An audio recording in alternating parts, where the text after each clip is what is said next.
আজকের ভিডিওতে তোমাদের একটা সিম্পলি সাপোর্টেড বিমের মিড পয়েন্টের ডিফ্লেকশন বার করা শেখাবো ডবল ইন্টিগ্রেশন মেথডে। একটা প্রবলেম আকারেই আমরা ভিডিওটা করব। এখানে প্রথম অংশের ফ্লেক্সুরাল রিজিডিটি টুয়াইস ইয়ার, পরের অংশে ইআই, মিডলে লোড 10 কিলোনিউটন। 10 কিলোনিউটন হওয়াতে যেহেতু সিম্পলি সাপোর্টেড বিম, সুতরাং আর এ আর বি দুটো সমান হবে, যেহেতু মিডলে আছে লোড, সুতরাং আর এ আর বি দুটো সমান হবে এবং মোট লোডের অর্ধেক হবে। এটা তোমরা মোমেন্ট নিয়েও করতে পারো, একই আসবে। এই অংশে আমি এখন যাচ্ছি না। এবার আমি যেহেতু দুটোর ফ্লেক্সুরাল রিজিডিটি দুই অংশে দুরকম, সেই জন্য একটা সেকশন এখানে নিতে হবে, একটা সেকশন এখানে নিতে হবে।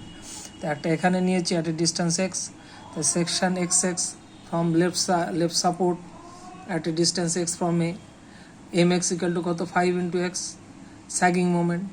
যেহেতু স্যাগিং মোমেন্ট অর্থাৎ এরকম মোমেন্ট দেবে, তো স্যাগিং মোমেন্ট, সেই জন্য এটা 5x হলো। এখন আমাদের জেনারেল ইকুয়েশন কত? EI into d two y by d x square is equal to moment. তাই ইআই এর জায়গায় আমার 2EI হবে এখানে, তাহলে 2EI is equal to d two y by d x square is equal to 5x। এবার এটাকে ইন্টিগ্রেট করলে আমরা স্লোপ ইকুয়েশন পাই। এটা আগের ভিডিওর আগের অংশে দেওয়া আছে। তো সেই স্লোপ ইকুয়েশন পাবো আমি এখান থেকে কী করে? 2EI কনস্ট্যান্ট, এইটার ইন্টিগ্রেট করলে, অর্থাৎ এটার আমি ইন্টিগ্রেট করব বোথ সাইড ইন্টিগ্রেশন, এই উইথ রেসপেক্ট অফ ডিএক্স। তাহলে এইটার ইন্টিগ্রেট করলে 2EI constant d y by d x, আর 5 ইন্টু এক্সের পাওয়ার 1 আছে, 5x স্কোয়ার বাই 2, একটা কনস্ট্যান্ট টার্ম আসবে C1, constant of integration C1 আসবে। তাহলে এখান থেকে স্লোপ পাবো কত? এই অংশের slope d y d x is equal to 5x square by 2, আর ইআই ওদিকে নিয়ে চলে গেলে টুয়াইস ইআই হলো, আর C1 থাকলো। এখন এখানে তোমাদের একটা জিজ্ঞাসা হতে পারে যে স্যার এদিকে ইআই ছিল, তাহলে তো C1 এর নিচে তো ইআই ভাগ হয়ে যাবে। হ্যাঁ, যাবেই তো, কিন্তু সেটাও তো একটা কনস্ট্যান্ট, এই ইআই তো কনস্ট্যান্ট, তাহলে সেই কনস্ট্যান্টই থাকবে। আমরা তো ইন্টিগ্রেশন কনস্ট্যান্টকে সেভাবেই ধরি। তো constant C1 is equal two সেই ভাগ করেই যা আসবে সেটাই কনস্ট্যান্ট, তা নিয়ে অসুবিধা কিছু নেই। এবার আবার ইন্টিগ্রেট করব আমি, যেহেতু ডবল ইন্টিগ্রেশন। এইটা হচ্ছে স্লোপ ইকুয়েশন। স্লোপ ইকুয়েশনকে আবার ইন্টিগ্রেট করলে আমি পাই ডিফ্লেকশন ইকুয়েশন। কীভাবে একটুখানি দেখানোই ভালো, কারণ এই ডিওয়াই বাই ডিএক্স কত আছে তোমাদের? D y by d x equal to 5x square by 2 into 1 by twice E I plus C1। এখানে ইন্টিগ্রেট করব, এটাও ইন্টিগ্রেট করব, এই টোটালটাই ইন্টিগ্রেশন হবে। ইন্টিগ্রেট করলে কী হবে? ডিওয়াই ডিএক্স হয়ে যাবে y, R 5x square by 2, তাহলে 5/2 থাকলো কনস্ট্যান্ট, এক্স স্কোয়ারটা কিউব হয়ে গেল বাই 3 ইন্টিগ্রেশনের নিয়ম, আর এখানে 2EI যেমন ছিল 2EI থাকলো, আর C1 যেমন ছিল আছে, C1 এর পাশে 1 গুণ আছে, সুতরাং এক্স হবে, আর নতুন একটা কনস্ট্যান্ট টার্ম আসবে C2। এইবার আমি কন্ডিশন চাপাবো। কী কন্ডিশন হচ্ছে এই যে x equal to 0, y equal to 0। কী করে হলো? এখান থেকে এই এক্স ইকুয়াল টু 0 মানে কি? অ্যাট পয়েন্টে, তাহলে পয়েন্টে তো ডিফ্লেকশন 0 মানে ওয়াই 0, তার মানে আমি ডিফ্লেকশন ইকুয়েশন কী পেয়েছি? এটা পেয়েছি। তাহলে এখানে ওয়াই 0, এক্স 0, তাহলে ওয়াই এবং এক্স 0 বসালে C2 0 পাবো। তাহলে আমার জেনারেল ইকুয়েশন কি দাঁড়ালো? Y is equal two 5/12EI, এই যে 5/12, 3 4 12, 2 2 4, 3 4 12, 5/12EI x cube plus C1 into x. এটা জেনারেল ইকুয়েশন লেফট সাইডের, এটা থাকলো। এটা ইকুয়েশন নাম্বার কত দিয়েছি? 2। ইকুয়েশন নাম্বার 2, দেখো ইকুয়েশন নাম্বার 2 দিয়েছি। এবার আমি কি করব, ওয়াই অ্যাট মিড স্প্যান। তাহলে এই মিড স্প্যানে ওয়াই কত হবে, মিড স্প্যানে আমি লেফট সাইড থেকে আসছি, মিড স্প্যানে ওয়াই কত হবে। তাহলে মিড স্প্যানে ওয়াই মানে একটা এক্স ইকুয়াল টু 3, তাহলে এক্স ইকুয়াল টু 3 বসিয়ে দেবো, এই ইকুয়েশনে এক্স ইকুয়াল টু 3 বসিয়ে দিলাম, দিলে কত পাবো 5/12 EI, 5/12 EI, এক্সের জায়গায় 3 বসালাম, 3 3 9 3 9 27 plus 3 into C1, 3 into C1, এটা ইকুয়েশন নাম্বার 3 দিলাম। এইবার চলে এসো আমরা পরের পার্টে যাচ্ছি, অর্থাৎ এই সেকশনে, অর্থাৎ সেকশন ইন বিটুইন সিবি, কিন্তু ডিস্টেন্স আমাকে ধরতে হবে এ থেকেই, at a distance x from a. তাহলে এইখানকার মুভমেন্ট কত হবে, আমি রাইট সাইড আমি কনসিডার করব। তাহলে রাইট সাইড কনসিডার করলে আমার কি দাঁড়াবে,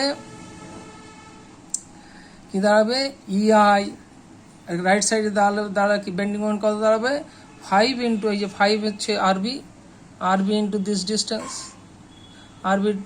ডিস্টেন্স, কত আরবি 5 আর দিস ডিস্টেন্স কত, টোটালটা 6 মাইনাস এক্স, এখান থেকে এইটুকু এক্স, তাহলে দেখো 6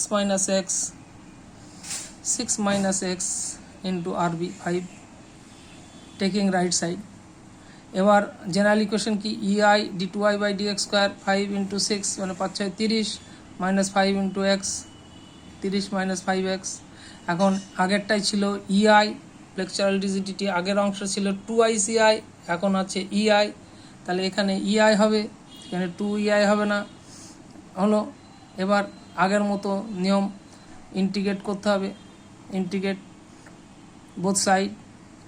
তাহলে ইআই কনস্ট্যান্ট থাকলো, d2y/dx², আমি এবার এটা ইন্টিগ্রেট করে দিলাম, তাহলে ইআই ইন্টু dy/dx, 30 সঙ্গে 1 গুণ আছে মানে 30x, মাইনাস 5 ইন্টু এক্স মানে x²/2 প্লাস C3 নিয়ে আসবো, নতুন কনস্ট্যান্ট C3 আনতে হবে একটা, C3, তাহলে 30 into x minus 5/2 x² plus C3। এবার dydxকে আলাদা করলাম, আগের ইকুয়েশনে dydxকে আলাদা করেছিলাম লেফট সাইডের ক্ষেত্রে, রাইট সাইডের ক্ষেত্রেও dydx আলাদা করতে হবে, আলাদা করলাম 1/EI চলে গেল ওদিকে, 1/EI ওদিকে চলে গেল, আর এখানে কি ছিল 30x minus 5/2 x² plus C3, এই যে 5/2 এই C3 থাকলো। এখন সঙ্গে যেহেতু কনস্ট্যান্টই থাকবে, যেহেতু এখানে আমি যদি ইআই ওদিকে নিয়ে যাই তাহলে C3-র নিচে সেই তো কনস্ট্যান্টই থাকবে, সুতরাং সে কনস্ট্যান্ট। তাহলে আমি এটা হচ্ছে স্লোপ ইকুয়েশন, এটা লিখে দিই, স্লোপ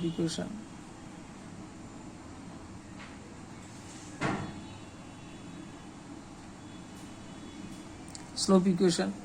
এবার আবার ইন্টিগ্রেট করলাম, যেহেতু ডবল ইন্টিগ্রেশন, আবার ইন্টিগ্রেট করলাম ওয়াই এর জন্যে, ডিফ্লেকশনের জন্যে।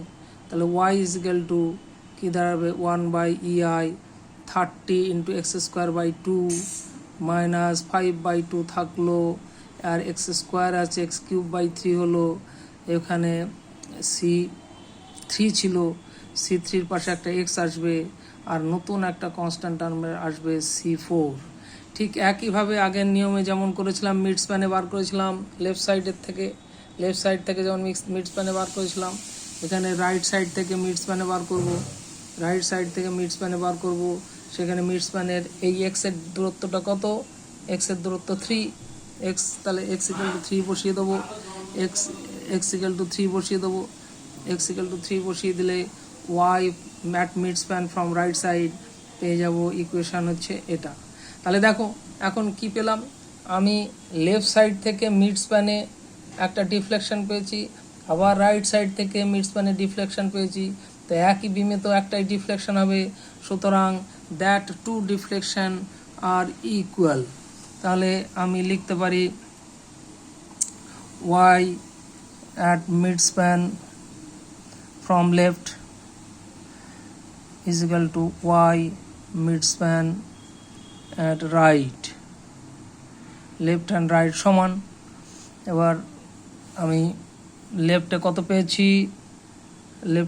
পেয়েছি, 5/12 EI, 5 ইন্টুর উপরে 27 আছে, 5 into 7/2 EI plus 3C1 is equal to 3C1, দেখে নাও 3C1 ইজ ইকুয়াল টু এটা কত হচ্ছে 1/EI into 30 into 3^2 minus 5/2 into 3^3 plus C3 into 3 plus C4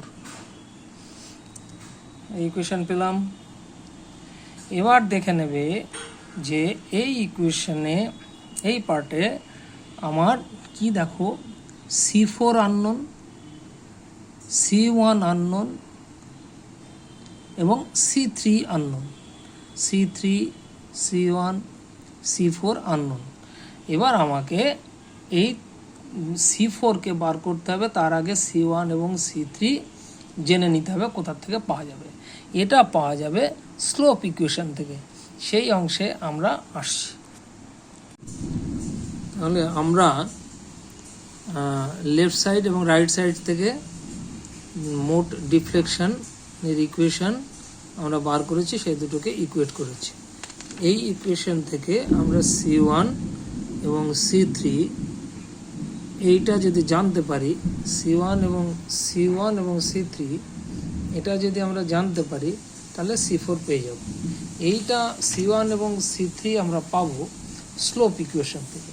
আমরা স্লোপ ইকুয়েশনের থেকে কি পেয়েছি দেখো, dy/dx is equal to 5x² 2 * 1/2 EI plus C1। এটা লেফট সাইড ইকুয়েশন, একটু আগে বার করেছি।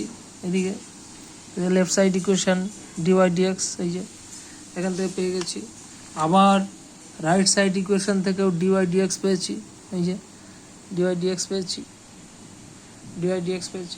তাহলে এই dy/dx আমরা দুটো ইকুয়েট করলেই আমরা এখান থেকে দেখো এখানে C1 আছে আর এখানে C3 আছে। তাহলে এই দুটো ইকুয়েট করলেই আমরা C1 মাইনাস C3 পেয়ে যাব। ইকুয়েট করেছি, করে দেখো C1 মাইনাস C3 পেয়েছি। কত পেলাম আমরা, এটা সলভ করলে পাওয়া যাবে C1 minus C2 is equal to 225/4 EI। এই C1 মাইনাস C2 এবার আমরা ওই ইকুয়েশনে যেটা আগে দেখালাম তোমাদের, এই ইকুয়েশনে C1 দেখো C3 যদি এদিকে নিয়ে আসি তাহলে C1 মাইনাস C3 চলে আসবে। দেখো এটাই করেছি, C1 minus C3 is equal to something, এখানে করে নিয়েছি। কত পেলাম C1 মাইনাস C3 কত পেলাম আরেকবার দেখাই। এখানে দেখো 5x², এটা আমরা লেফট সাইড থেকে এই ইকুয়েশন পেয়েছি, রাইট সাইড থেকে এই ইকুয়েশন পেয়েছি। এই ইকুয়েশন থেকে C1 আছে এদিকে, C3 এদিকে আছে, তাহলে C1 এবং C3 is equal to 2254 EI। একটুখানি দেখে নাও, দরকার হয় এখানে একটু পজ করে দেখে নেবে সবাই, শুধু সিম্পলিফিকেশন আর কিছু নেই। তাহলে C1 মাইনাস C3 পেলাম 225/4 EI। Now to find C4 from equation 5। এবার ইকুয়েশন 5টা আমরা আরেকবার লিখে নিয়েছি, এই যে এদিকের ইকুয়েশন 5, 5 নম্বর equation. Mid span section left, mid span section right, তার ডিফ্লেকশন দুটো সমান। এখান থেকে C4 এবার শুধু আননোন, কারণ এখানে দেখো C1 এবং C3 এদের একটা রিলেশন পেয়ে গেছি, C1 মাইনাস C3 পেয়ে গেছি। এবং এইটাকে আমি যদি সিম্পলিফাই করি, দেখো এখানে 3C1 আছে, এদিকে 3C3 আছে, তাহলে এইদিকে নিয়ে আসলে 3 into C1 minus three into C3 আসছে, 3 কমন নিলে C1 মাইনাস C3, এখানে C1 মাইনাস C3 পুট করে দেবো, দিলে আমি এখান থেকে C4 ইজিক্যাল টু পেয়ে যাবো কত,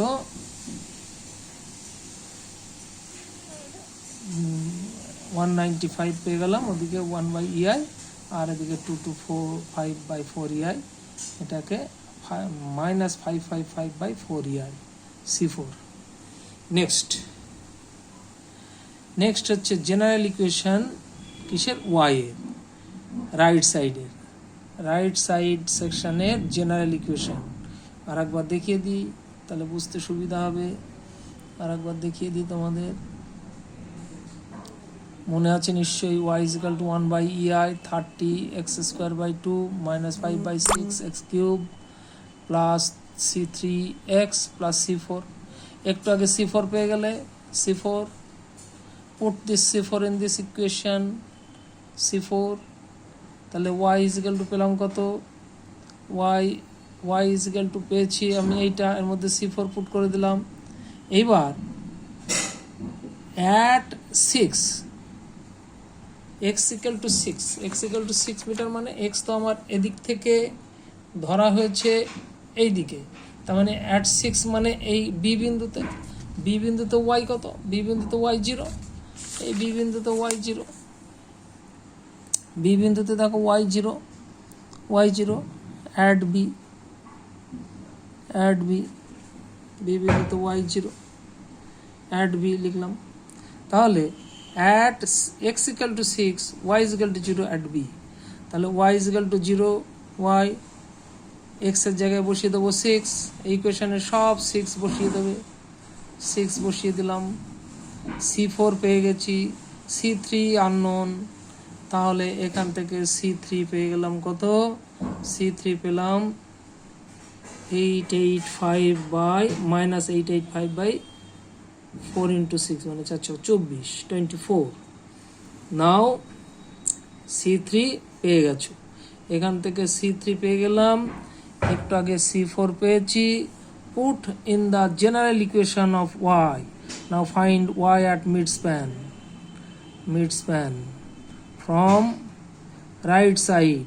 লেফট থেকে করতে পারতে, কিন্তু লেফটের ভ্যালু আমার বার করিনি, আমি রাইট থেকে করছি, ফ্রম রাইট সাইড, রাইট থেকেও করতে পারি, লেফট থেকেও করতে পারি। তাহলে 1/EI 30 ইন্টু মিড স্প্যান মানে x equal two 3, 30 into x², এই যে 30 ইন্টু x², কোথায় গেল, 30 into x², 30 into x²/2, 30 into x²/2 minus 5/6 x³ minus C3 into x মানে C3 ইন্টু x মানে 3 হবে, C3 into x minus C4 পেলাম। এবার solve it is up to you, এটা তোমাদের সলভ করতে হবে, এই কাজটুকু তোমরা করবে অবশ্যই। এবং এখানে যা y এর মান বেরোবে, y at mid span, y এর মান যা বেরোবে সেটা EI দিয়ে বেরোবে, 1/EI, কারণ EI এর ভ্যালু দেওয়া নেই, সুতরাং 1/EI দিয়ে বেরোবে। তাহলে তোমাদের এই পরের অংশটুকু নিজেরা বার করবে হিসাব করে, ক্যালকুলেট করে। Thank you.